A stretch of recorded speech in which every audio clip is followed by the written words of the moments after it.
ఈ రోజు మనం తెనాలి వెళ్తున్నాం కదా, నీకు ఫ్రీ బస్ కదా, ఆధార్ కార్డు పెట్టుకున్నావా? అబ్బా, బ్యాగ్ లో పెట్టుకున్నానండి. రాత్రి నుంచి నిద్రపోకుండా ఆధార్ కార్డు పెట్టుకున్నావా ఇదే సొద. పెట్టుకున్నా పదండి. ఏమై మళ్ళీ గుర్తు చేస్తూ ఆధార్ కార్డు పెట్టావు కదా? అబ్బా, మర్చిపోకుండా బ్యాగ్ లో ఆధార్ కార్డు పెట్టానండి. పదండి, లేట్ అవుతుంది. ఆధార్ కార్డు పెట్టుకున్నావా? అబ్బా, బ్యాగ్ లో పెట్టుకున్నానండి. ఆధార్ కార్డు ఇవ్వండి. అయ్యయ్యో, ఆధార్ కార్డ్ బ్యాగ్ లో పెట్టుకోవడం మర్చిపోయాను. ఏమై ముందు నుంచి చెప్తూనే ఉన్నాను ఆధార్ కార్డు పెట్టుకోమని. అయితే డబ్బులు ఇచ్చి టికెట్ తీసుకోండి.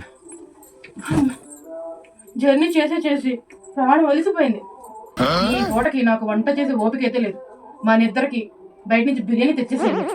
ఏమై మనం బయలుదేరేపటి కానించి నిన్ను ఆధార్ కార్డు పెట్టుకున్నావా అని 190 సార్లు అడిగాను. 191 సార్లు పెట్టుకున్నానండి అన్నావు. తీరా చుట్టూ అక్కడ లేదు. నీ వల్ల 500 రూపాయలు ఛార్జీ దండ. అందుకని నీకు ఈ వారం రోజులు నీకు భోజనం కట్టాను. బిర్యానీ కావాలంటే బిర్యానీ.